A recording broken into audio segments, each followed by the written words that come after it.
మనకి అనకాపల్లి బెల్లం ఇక్కడ పరిశోధనా కేంద్రం ఉంది. దాని మార్కెటింగ్ వ్యవస్థను ముందుకు తీసుకెళ్లేకపోతున్నాం.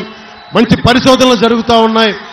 ఆ పరిశోధనలు మార్కెటింగ్ వ్యవస్థ ఇంకా బలోపేతం చేసేలాగా జనసేన, తెలుగుదేశం, భారతీయ జనతా పార్టీ ప్రభుత్వం దీని బాధ్యత తీసుకుంటుంది. అలాగే మీ కోడిగుడ్డు మంత్రి ఇంకొకసారి కావాలా లేదా, ఈ కోడిగుడ్డు ప్రభుత్వం కావాలా లేదా అనేది మీరు ఆలోచించుకోండి. విశ్వనాథపేట మండలంలో దాదాపు కసింపేట గ్రామంలో విశ్వనాథపేట మండలంలో దాదాపు ఆ రోజు నేను వెళ్ళాను 609 ఎకరాలు అనుకుంటా,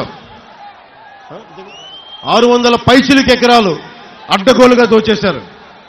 వీళ్ళని పాలించమని, మీకు ఉపాధి అవకాశాలు కల్పించమని, తుమ్మపాల షుగర్ ఫ్యాక్టరీని తెరిపించమని, రోడ్లు వేయమని, యువతకు ఉపాధి అవకాశాలు కల్పించమని ప్రభుత్వాలు ఎన్నుకుంటే వీళ్ళు 600 ఎకరాలు భూములు అమ్ముకుంటా తిరుగుతున్నారు. వీళ్ళు మేము ఒకటే చెప్తున్నాను, 10 సంవత్సరాల నుంచి నేనేమీ కోరుకోలా.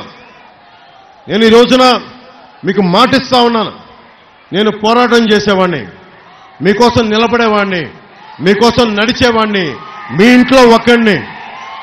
నేను మీకోసం పోరాటం చేస్తాం.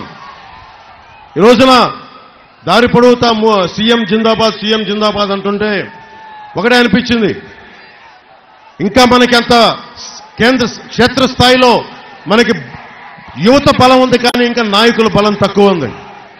ఈ ఎన్నికల్లో బాగా పోరాటం చేద్దాం, ప్రభుత్వాన్ని నిలబెడదాం. భవిష్యత్తులో మీ కోరిక నెరవేరేలాగా దాన్ని జరుగుద్దని నూకాలమ్మ సాక్షిగా ఆశిస్తున్నాం.